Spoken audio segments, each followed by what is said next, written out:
Test number 5 है final series का। प्रश्न नंबर 1 देखिए, कौन सा चित्रकार लोकप्रिय लोक चित्रों से प्रभावित था? यामिनी राय बेहद इंपॉर्टेंट सवाल है, हर बार आता है पेपर में।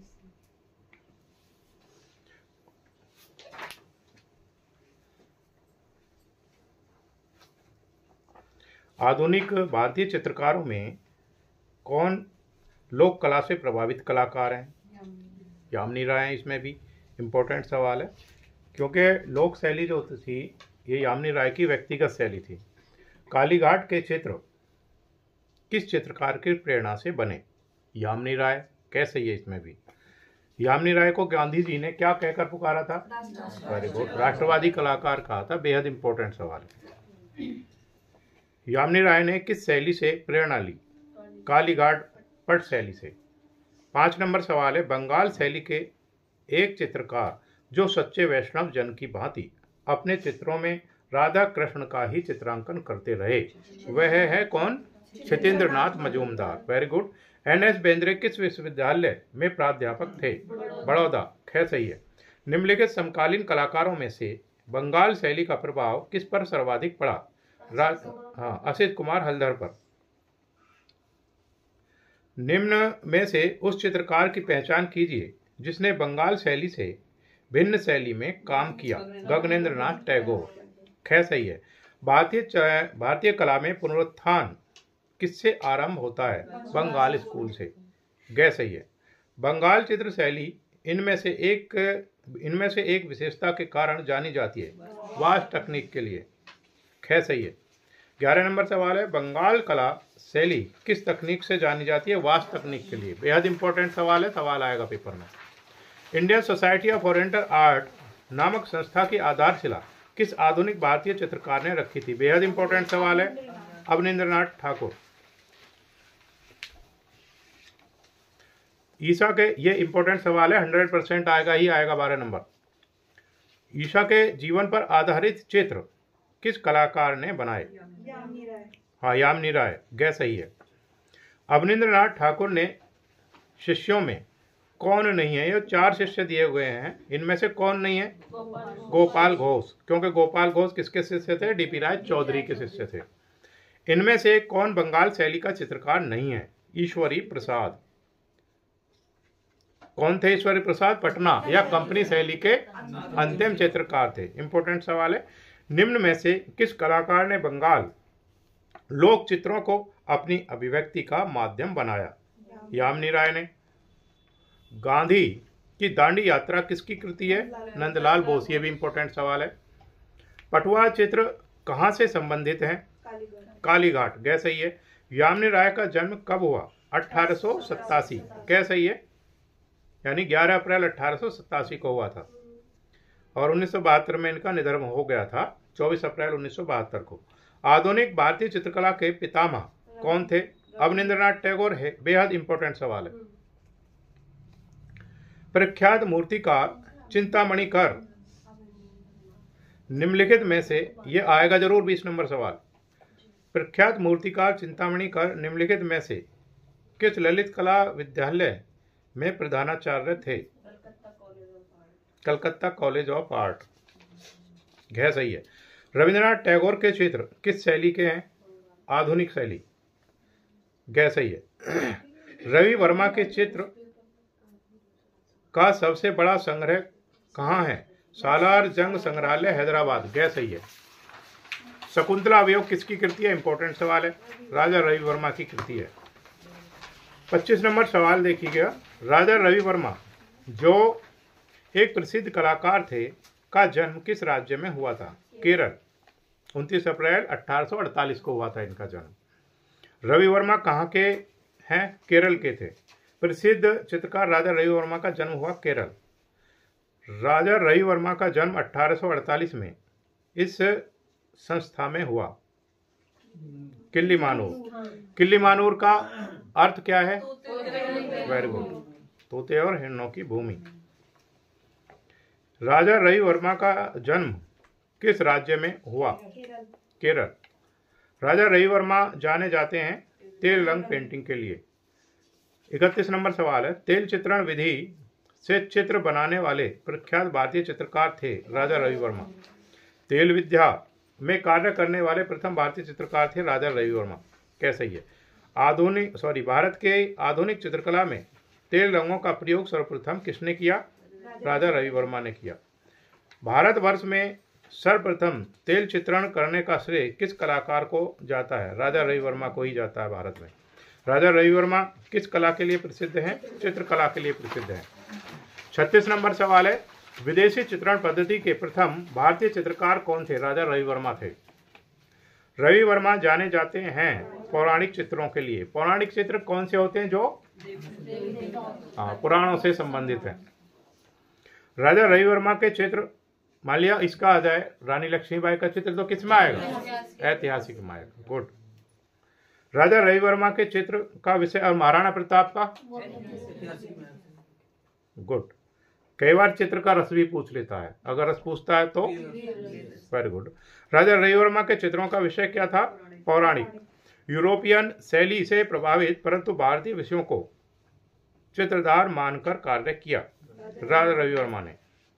घ सही है। राजा रवि वर्मा ने भारत में सर्वप्रथम स्थापित किया ओलियोग्राफी प्रेस। किस सन में किया था? 1894 मुंबई के घाटकों पर। 20वीं शताब्दी के प्रारंभ में किस चित्रकार की कृतियां तेलीकृत की गई? राजा रवि वर्मा की। उस चित्रकार का नाम बताइए जिन्होंने यूरोपीय शैली में भारतीय विषयों पर चित्र बनाए? राजा रवि वर्मा। किस भारतीय कलाकार के चित्रों की प्रतिलिपियां अधिकांश घरों में पाई जाती हैं? राजा रवि वर्मा की। असित, ये इंपॉर्टेंट सवाल है 43 नंबर। असित कुमार हल्दर किस आर्ट कॉलेज के प्रिंसिपल थे? लखनऊ। गै सही है। 1925 में बने थे। असित कुमार हल्दर किस कला एवं शिल्प महाविद्यालय के प्राचार्य थे? लखनऊ के। किस चित्रकार ने बाघ, अजंता व जोगीमारा के भित्ति चित्रों की प्रतिलिपियां तैयार की थीं? असित कुमार हल्दर ने।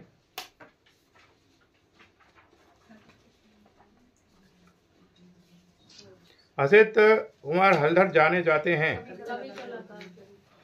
कवि कलाकार के रूप में।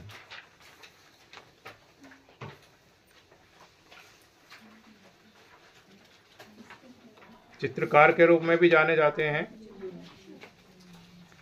वे 40 पुस्तकों की रचना की थी इन्होंने भी। हाँ बिल्कुल, दोनों ठीक हो सकते हैं इसमें। के.एच. कुलकर्णी की कला में पाए जाते हैं ग्राम्य जीवन के दृश्य। ख सही है। प्रोफेसर के.एच. कुलकर्णी किस कला संस्था से जुड़े रहे? संगीत एवं ललित कला महाविद्यालय BHU वाराणसी। और इन्होंने किस संस्था की स्थापना की थी? त्रिवेणी कला संगम की स्थापना भी की थी इन्होंने। इसमें से तो घ सही है। संगीत एवं ललित कला महाविद्यालय, अगर इनकी जगह लखनऊ ललित कला विद्यालय आता तो भी ठीक था, क्योंकि लखनऊ की जो संस्था थी उसके अध्यक्ष भी रहे थे और दिल्ली ललित कला अकादमी के उपाध्यक्ष भी रहे हैं। प्रख्यात चित्र बैल के चित्रकार हैं कौन? के.एच. कुलकर्णी। इनमें से कौन असंबद्ध है? विनोद बिहारी मुखर्जी, शैलेंद्रनाथ दे, समरेंद्रनाथ गुप्त या नारायण श्रीधर बेंद्रे? नारायण श्रीधर बेंद्रे असंबद्ध है, क्योंकि बड़ौदा विश्वविद्यालय से संबंधित हैं। अन्य चित्रकार जो हैं वो बंगाल स्कूल से संबंधित हैं। N.S. बेंद्रे का शिष्य कौन नहीं था? के.एच. कुलकर्णी है, क्योंकि ये इसके समकालीन था। N.S. बेंद्रे किस कला स्कूल से संबंधित थे? जे स्कूल ऑफ आर्ट। ख सही है। निम्न में से सिर्फ चित्रकार व मूर्तिकार नहीं। निम्न में से सिर्फ चित्रकार है, मूर्तिकार नहीं। कौन? बेंद्रे। बाकी सब चित्रकार और मूर्तिकार दोनों रहे। के हैबर के अंतिम दिनों की चित्रशैली है रेखात्मक। सशक्त रेखांकन के लिए प्रसिद्ध चित्रकार कौन है? के हैबर। भारतीय कला की प्रेरणा सर्वप्रथम अमृता शेरगिल को कहां से मिली? अजंता एलोरा के चित्रों से। अमृता शेरगिल ने चित्रकला की शिक्षा पाई पेरिस से। अमृता शेरगिल ने कहाँ शिक्षा पाई? पेरिस से। अमृता शेरगिल का जन्म किस देश में हुआ? हंगरी में। किसी वाद्य यंत्र को भी बजाती थी अमृता शेरगिल? ओपेरा ना, ये भी बजाती थी, पियानो और वायलिन। हाँ। अमृता शेरगिल का जन्म हुआ हंगरी में। अमृता शेरगिल की माँ थी हंगेरियन। अमृता शेरगिल का भारत आगमन पर प्रभाव पड़ा अजंता चित्रों का। अमृता शेरगिल के चित्रों में किस भावना की झलक अधिक दिखाई पड़ती है? विषाद की। अमृता शेरगिल के कार्य को किसने प्रोत्साहित किया? हाँ, यामिनी राय है, सही है। बाल वधू किसकी कृति है? अमृता शेरगिल। इंपॉर्टेंट सवाल है। सत्येंद्रनाथ मजूमदार की चित्रण शैली को निम्न में से कौन संज्ञा दी जाती है? जल रंग या वास चित्रण। सत्येंद्रनाथ मजूमदार नामक प्रसिद्ध चित्रकार के कला गुरु कौन थे? अवनींद्रनाथ ठाकुर। सत्येंद्रनाथ मजूमदार किस विश्वविद्यालय में शिक्षक थे? इलाहाबाद विश्वविद्यालय में। सत्येंद्रनाथ मजूमदार किस विश्वविद्यालय में चित्रकला विभाग के शिक्षक थे? इलाहाबाद विश्वविद्यालय में। 71 नंबर सवाल है। चैतन्य का गृह त्याग चित्र किस चित्रकार ने बनाया? सत्येंद्रनाथ मजूमदार ने बनाया। 71 इंपॉर्टेंट है। 72 नंबर सवाल देखेंगे। बंगाल स्कूल के चित्रकार का नाम बताइए। रविंद्रनाथ टैगोर भी हैं, गगननाथ टैगोर भी हैं, सत्येंद्रनाथ मजूमदार भी हैं।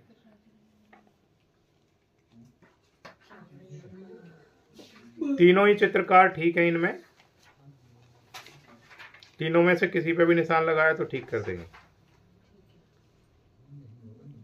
हाँ, इसमें नहीं होना चाहिए था, तो नहीं होता तो फिर इसमें राजा रविवर्मा का ठीक होता। ठीक है, तो ये तीनों ही चित्रकार इससे संबंधित है, बंगाल स्कूल से। प्रसिद्ध चित्र नीली रात के चित्रकार हैं एम.एफ. हुसैन। ये जो चित्रकार रामकुमार है, इन्होंने भी चित्र बनाए हैं। ठीक है, अगर इनकी जगह वान गॉग होता तो भी वो ठीक ही होता। लिख लीजिए इसको, कोई सा भी ये चेंज हो सकता है। वान गॉग भी हो सकता है, एम.एफ. हुसैन ऑब्लिक वान गॉग लिख लीजिए। हाँ, लेकिन प्रसिद्ध एम.एफ. हुसैन की हैं। मदर टेरेसा सीरीज किसकी रचना है? मदर टेरेसा जो चित्र है बेहद बेहद अच्छा बनाया है इन्होंने। उससे चित्र के साथ साथ उससे क्या है, जो चित्र प्रसिद्ध हैं उनसे कुछ ना कुछ समाज को क्या है, संदेश दिया है। उससे क्या दिया है? अनंतता का। जो मदर टेरेसा को कपड़े पहनाए हैं, कपड़े में एक साड़ी है, वाइट कलर की साड़ी है, लेकिन वाइट कलर की साड़ी में जो किनारी बनाई है, उसकी जो बॉर्डर बनाया है वो ब्लू कलर का बनाया है, नेवी ब्लू कलर का। ब्लू कलर का बनाने का उद्देश्य था वो, क्योंकि वो मदर टेरेसा क्या थी? एक सेविका थी, नर्स थी। वो सेवा का काम करती थी, और सेवा भी कैसी, जो निस्वार्थ भाव से सेवा करती थी। उस भावना को दिखाने के लिए उन्होंने कौन से कलर का प्रयोग किया? तो नीला कलर किसका प्रतीक है? अनंतता का प्रतीक है, इसलिए उसको वहां पर प्रयोग किया है। इसलिए वो चित्र कैसा है? विश्व प्रसिद्ध है। हर एक चित्र विश्व प्रसिद्ध नहीं होता। अगर पेंटर या चित्रकार या कोई कलाकार किसी चित्र में कोई पेंट लगा रहा है, कोई कलर लगा रहा है, तो उसका कुछ विशेष उद्देश्य रहा होगा। उसको वही व्यक्ति समझ सकता है जो उसमें, जो उन सबको पढ़ चुका है, जो उनके भाव पढ़ चुका है। बाकी किसी व्यक्ति के लिए वो केवल खाली एक चित्र है। जो उसको समझता है उसके लिए वो सारी दुनिया है। अब उस नीले कलर के बॉर्डर को जो जानता है वो तो उसका भाव समझ जाएगा। जो उसको जानता नहीं है वो केवल यही सोचेगा अगर नीले की जगह अगर लाल बना दिया होता तो अच्छा लगता। लेकिन वहाँ अच्छे लगने की वजह से नहीं बनाया वो। किस लिए बनाया वो? अनंतता का, निस्वार्थ भाव के लिए। और उनके हाथ कैसे बनाए हैं? फैले हुए बनाए हैं, ताकि वो सारे संसार को हाँ अपने अंदर अपने आगोश में समा लेना चाहती है, यानी कि सारे संसार की सेवा करना चाहती है। प्रसिद्ध चित्र नीली रात, अच्छा मदर टेरेसा वाला हो गया। एम.एफ. हुसैन। एम.एफ. हुसैन मध्य प्रदेश के किस शहर के हैं? इंदौर। एम.एफ. हुसैन का जन्म कहाँ हुआ था? सोलापुर। नहीं, इंदौर में नहीं हुआ था, पंढरपुर, बम्बई, सॉरी, हाँ महाराष्ट्र।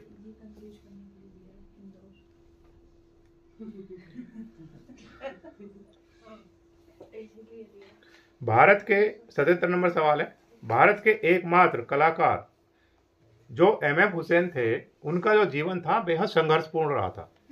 अच्छा, एम.एफ. हुसैन ही क्या, आपने चित्रकारों की जब जीवनी पढ़ाई गई थी, जब चित्रकारों के बारे में डिटेल में लिखवाया गया था, तो एक बात आपको सामान्य सी देखने के लिए मिली होगी, कोई भी चित्रकार ऐसा नहीं है जिसने संघर्षपूर्ण जीवन नहीं जिया हो। कोई भी नहीं है ऐसा। आप जो भी प्रसिद्ध आपके दिमाग में आता, अमृता शेरगिल को ले लिए, उनका जीवन कैसा था? वो भी संघर्षपूर्ण रहा। एम.एफ. हुसैन को ले लीजिए, इतना संघर्षपूर्ण रहा कि व्यक्ति कई दिन भूखे भी रहे, फुटपाथ पर ही सोए, वहीं पर खा पी करके काम चल रहे, दुनिया भर के काम किए, फिर कहीं जा करके तो जो व्यक्ति सफल हुआ है उसका रास्ता कांटों की राह से होकर के ही गुजरा है। जिस व्यक्ति को कांटे चुभे हैं वो उसको पार ही नहीं कर पाया, वो सफल ही नहीं हो पाया। सफलता या कांटों का मतलब उससे नहीं है कि आप कीलों पर चलना है आपको, वो कठिन परिश्रम से है मेरा। केवल जिसने कठिन परिश्रम किया है वो सफल हुआ है। तो ऐसे हर चित्रकार का जीवन ऐसे ही रहा है, लेकिन इन्होंने सीखा भी है, बेहद सीखा। हर परिस्थिति से, हर परेशानी से इन्होंने सीखा है, और उससे सीख करके अगला जो कार्य किया उन्होंने दूने वेग से किया फिर वो, और उसमें सफलता भी प्राप्त की। बहुत सारी समस्याओं का सामना भी करना पड़ा, यहाँ तक कि देश भी छोड़ना पड़ गया। वो समझने का ही तो फेर था।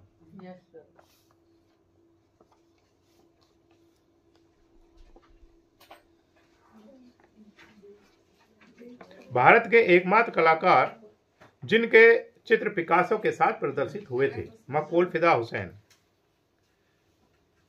गैर सही है। जहां मैंने इनकी जीवनी लिखवाई हुई है वहां को उसे एक बार अभी तुरंत जाकर के पढ़ लीजिएगा। वहां बहुत सारे ऐसे सवाल हैं, इसमें तो एक आध ही सवाल है, उसमें सैकड़ों की संख्या में सवाल है, उसमें हर चीज डिटेल में है। भारत के किस कलाकार को पिकासो के बराबर माना जाता है? एम.एफ. हुसैन को क्या कहा जाता है? इन्हें भारत का, हाँ, भारत का पिकासो कहा जाता है। इंपॉर्टेंट सवाल है। चित्रकार एम.एफ. हुसैन का पूरा नाम है मकबूल फिदा हुसैन। पहली फिल्म कौन सी बनाई थी इन्होंने? Through the eyes of A painter, जिस पर क्या मिला था इनको? हाँ, गोल्डन बियर पुरस्कार मिला था। 2006 में कौन सी? 2006 में क्या करा था इन्होंने? भारत छोड़ दिया था।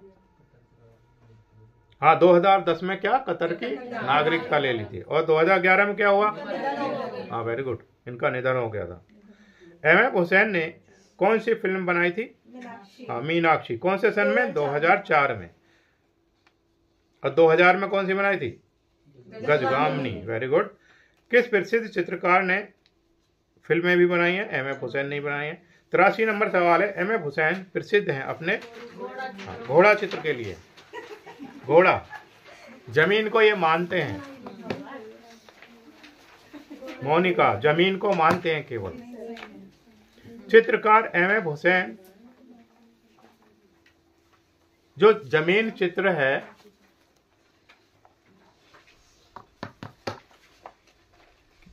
वो उसके पीछे ऐसे नहीं बनाया इन्होंने, उसके पीछे कुछ कहानी रही थी। आपने पढ़ा होगा, एक दीना नाम का एक किसान था, पुराने पूर्व समय, बहुत समय की पहले की कहानी थी, पहले 8वीं में भी पढ़ाई जाती थी। उसको बताया गया था कि सूरज डूबने तक जितनी जमीन आप नाप लोगे वो सब आपकी होगी। अब व्यक्ति जो होता है उसका दिमाग कभी संतुष्ट नहीं होता धन दौलत से। अगर उसके पास धन दौलत आ गई तो उसको क्या चाहिए? और चाहिए। वो भी आ गई तो फिर और चाहिए। तो वैसे ही उसकी स्थिति थी। वो नापते नापते इतनी दूर निकल गया कि वहां से वापस, सूरज डूबने वाला था और वापस नहीं आ पाया। वापस आने के चक्कर में क्या हो गया? उसकी मृत्यु हो गई।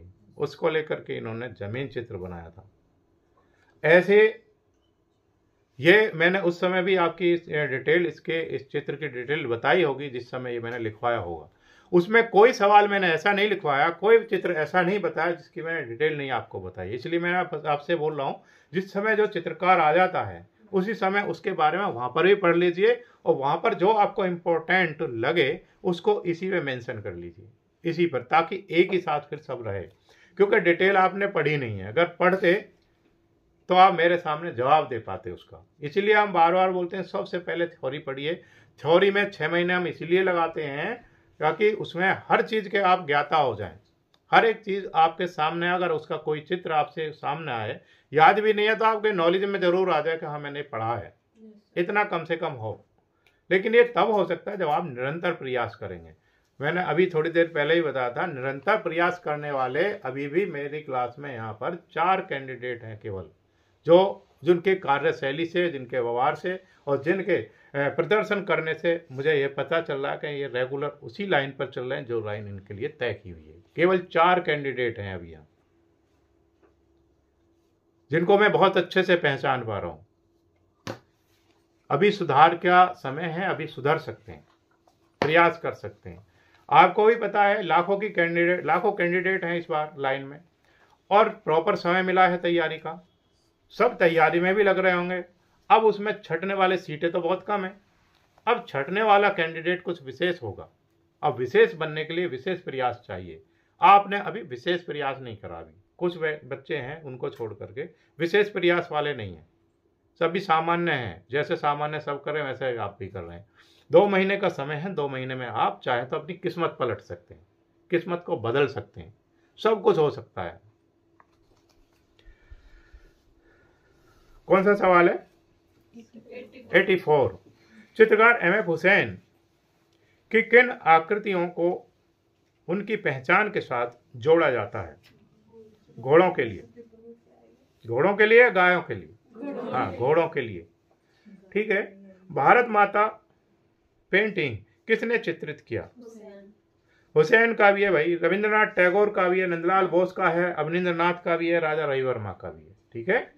ये आपको अपनी बुद्धिमत्ता से इस सवाल का जवाब देना है। पेपर में 100% आएगा। अब वहां जिस बच्चे की बुद्धिमत्ता बहुत अच्छे से कार्य कर पाएगी वो उसको वहां पे जवाब देगा, आएगा इन्हीं में से ही। चाहे तो आप सारे लिख लीजिए, हो सकता है आपको जानकारी भी हो। रविंद्रनाथ टैगोर ने भी भारत माता बनाया है, लेकिन बहुत ज़्यादा प्रसिद्ध नहीं है। ठीक है। ये एक सामान्य टॉपिक है ड्राइंग में, भारत माता। तो इस पर बहुत सारे चित्रकारों ने चित्र बनाया है।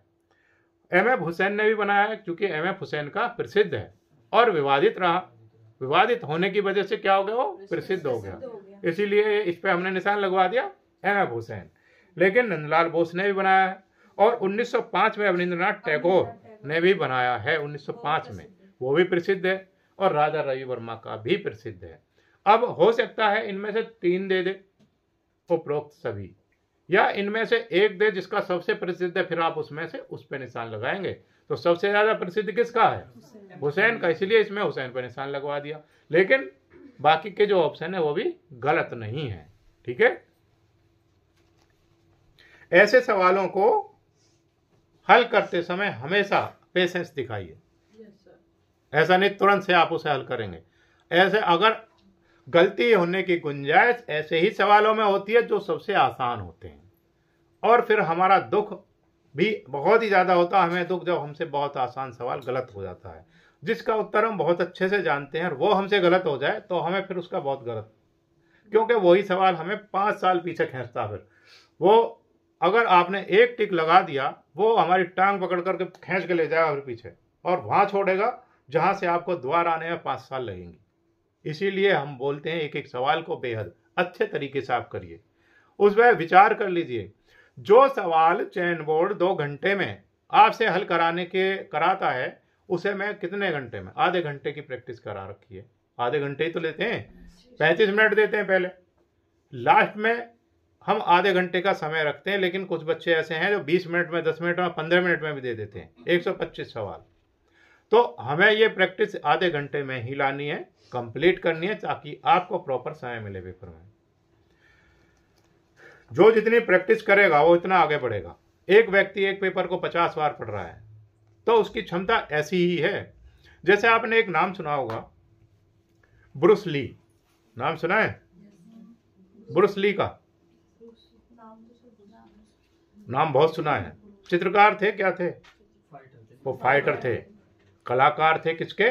फाइट के। वो फाइटर थे, वो इतनी तेज फाइट करते थे, मार्शल आर्ट के रहे हैं। चूंकि मैं मार्शल आर्ट से जुड़ा हूँ इसलिए मुझे उसके बारे में भी जानकारी है थोड़ी, ठीक है। क्योंकि जब मार्शल आर्ट सीखने जाते हैं स्कूल में तो ये सब इनका, जैसे मैं आपको एमएफ हुसैन पढ़ा दिया क्योंकि आप कला की शिक्षा ले रहे हैं। जब मैं इसे सीखने के लिए गया मार्शल आर्ट को तो मुझे भी शिक्षा दी गई किसकी? हाँ, ऐसे कलाकार या ऐसे मार्शल आर्ट के खिलाड़ी बताए गए जो ऊंचाई तक पहुंचे थे। मात्र 32 साल की एज में जिनका निधन भी हो गया, ठीक है। जैसे आपकी कला में कौन थी? बहुत कम समय, कम उम्र में ही अपना ऐसा सिक्का जमा लिया जो आज तक भी मौजूद है। ऐसे ही फाइटर में कौन थे? ब्रूस ली थे, जिन्होंने 32 साल की एज में ही अपना ऐसा सिक्का जमा लिया जो दूसरा आज तक पैदा ही नहीं हुआ। अब समझ लीजिए उनकी प्रैक्टिस कैसी होगी। वो अगर 24 घंटे होते थे, 24 में से 20 घंटे प्रैक्टिस ही करते थे। उन्हें ना खाने का ध्यान था ना कुछ। जो बॉडी थी, बॉडी भी कैसी हो गई थी? लोहे के जैसी हो गई थी। उनकी जो फाइट थी वो कैमरे में कैद नहीं होती थी। बोलो, इतनी तेजी से चलाते थे वो। जैसे साइना नेहवाल है, वो खेलते हैं ना बैडमिंटन जो खेलते हैं, एक तरफ 2 खिलाड़ी खड़े करते थे बैडमिंटन के। वो बॉल से कौन सी खेलते हैं? बॉल से टेनिस है। हाँ, वो तो 2 खिलाड़ी खड़े करते थे। और जो लॉन्चर होता है, मेरे पास भी है लॉन्चर, जो लॉन्चर है, लॉन्चर से दोनों खिलाड़ियों के बॉल को नीचे नहीं गिरने देते थे। वो इतनी तेजी से लॉन्चर चलाते थे। लेकिन उनका 32 साल की एज में निधन हो गया। जब उनका पोस्टमार्टम किया गया था तो उनके जो दिमाग था उसका साइज 2 गुना बढ़ गया था, 2 गुना बढ़ गया था। और उनकी बॉडी में केवल एक दर्द निवारक कैप्सूल मिला था। पता नहीं कै दिन से तो खाना नहीं खाया था। प्रैक्टिस के चक्कर में हम सोते हैं नशा, जब हमें सफलता का नशा होता है तो कैसा होता है। वो दर्द निवारक दवा भी इसलिए लेते थे ताकि प्रैक्टिस करते समय बॉडी में दर्द ना हो। तो इतना समर्पित होना चाहिए व्यक्ति को। उसको किसी चीज का ध्यान ही नहीं था, लेकिन उसने क्या किया? दुनिया में नाम भी किया। आज तक नहीं, अब वो अमर है, अब तक नहीं, जब तक भी सृष्टि चलेगी तो ब्रूस ली को याद किया जाएगा। जब तक भी सृष्टि रहेगी, जब तक भी कला रहेगी, एमएफ हुसैन को याद किया जाएगा, अमृता शेरगिल को याद किया जाएगा। तो अपने कार्य के प्रति इतने समर्पित हो जाइए कि हमें उसके अलावा कुछ दिखाई ना दे। दुनिया में उनके जैसा ना हुआ, फायदा होगा भी नहीं। इस तरीके के थे ब्रूस ली। ये जो कहानियां सुनाई जाती हैं किस लिए? ताकि आप प्रोत्साहित हों, बार बार प्रोत्साहित हों किसी कार्य को लेकर के। अपने कार्य के प्रति इतने बढ़ें, प्रैक्टिस करें। जितनी ज़्यादा से ज़्यादा प्रैक्टिस करेंगे, आप ये ना समझे तो मेरे याद है तो उसको फिर रिपीट करिए, रिपीट करते रहिए। जब तक आपको लक्ष्य ना प्राप्त हो तब तक आप उसको पढ़ते रहिए। निरंतर पढ़िए, निरंतर चलते रहिए।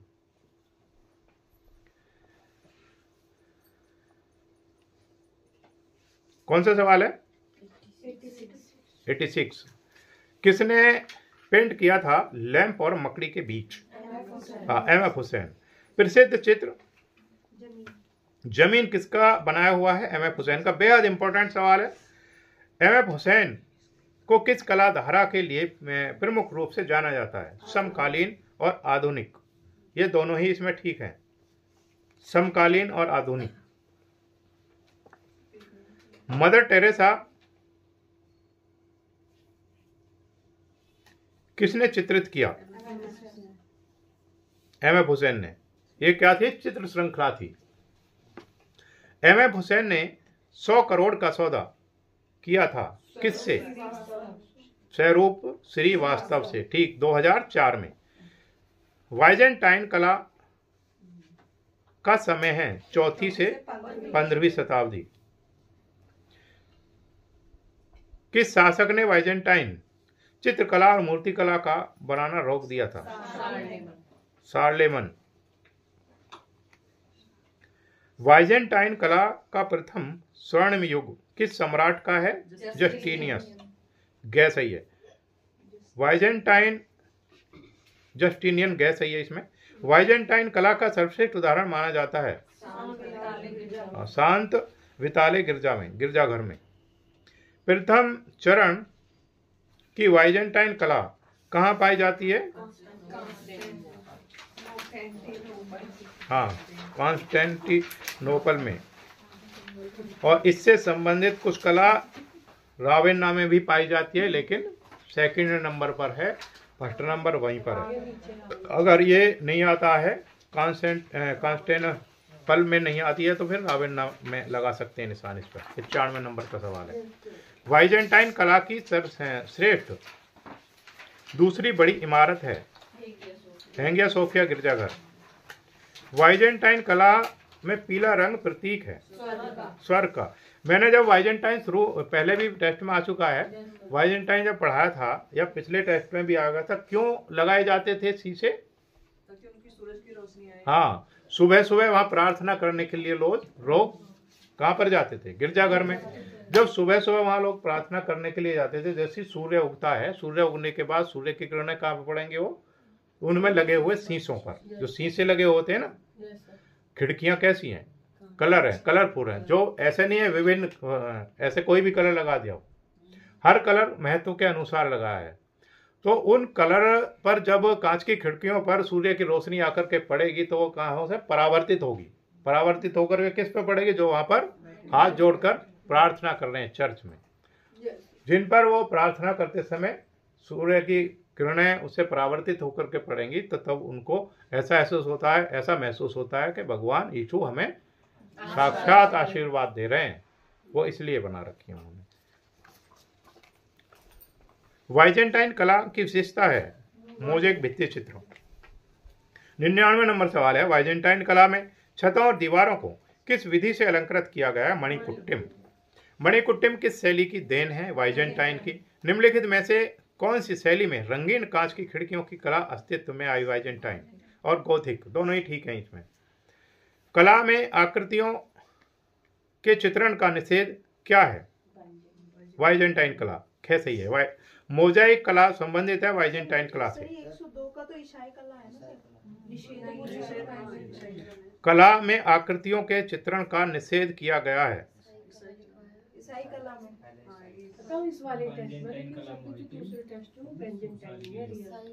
कला में आकृतियों के चित्रण का निषेध किया गया है ईसाई कला में तो किया गया। वाइजेंटाइन ही ठीक है इसमें।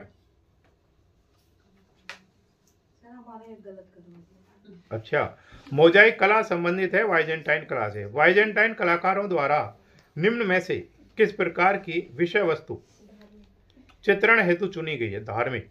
पुनरुत्थान कला का केंद्र था इटली। पुनर्जागरण कला किस देश के केंद्रों में फली फूली? इटली में। उच्च पुनर्जागरण काल के चित्रकार का नाम बताइए। राफेल लिख लीजिए। विंसी भी हैं, माइकल एंजेलो भी हैं, राफेल भी हैं।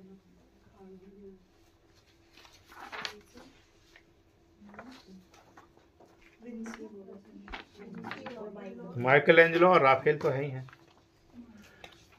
आज पुनर्जागरण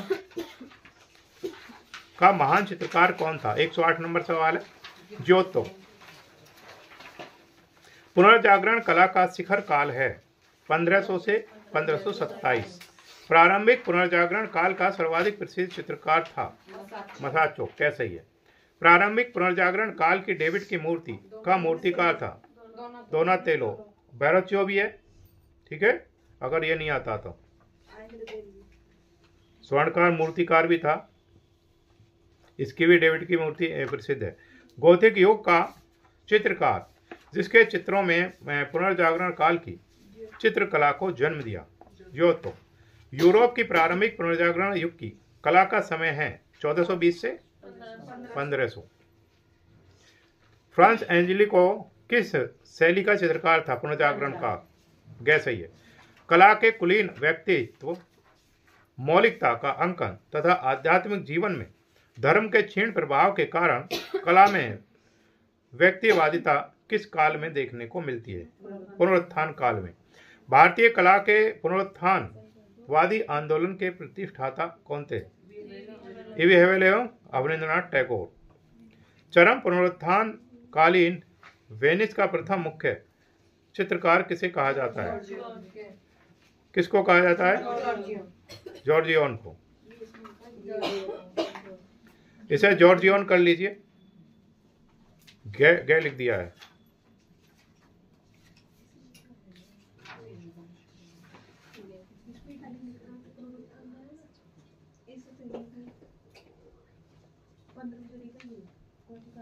इटली में 15वीं सदी की कला शैली को क्या कहा जाता है? पूर्व पुनरुत्थान काल। गैस है ये। 15वीं सदी को पूर्व पुनरुत्थान काल और 16वीं सदी को चरम पुनरुत्थान काल। निम्न में लिख लीजिए इसे, 16वीं सदी को चरम पुनरुत्थान काल कहा जाता है। निम्न में से कौन सा सैंड्रो बोत्तिचेली का प्रसिद्ध चित्र है? वीनस का जन्म। 120 नंबर सवाल है। प्रख्यात चित्र वीनस का जन्म के चित्रकार हैं बोत्तिचेली। कैसे है? डेविड की पेंटिंग सुकरात की मृत्यु किस कलावाद के अंतर्गत आती है? नवशास्त्रीयतावाद। त्योदारे जेरिको किस कला आंदोलन के अंतर्गत आते हैं? रोमांसवाद। मानवतावाद किसकी कुंजी है? स्वच्छंदतावाद और पुनरुत्थान काल की भी है। ठीक है। बिंदुवाद का कलाकार कौन था? सोरा। ख सही है। जंगलवादी चित्रकार का नाम बताइए। मैटिस। घ सही है। 125 सवाल है। कुछ सवाल इसमें बेहद इंपॉर्टेंट है जो इनमें से पेपर में आएंगे ही आएंगे।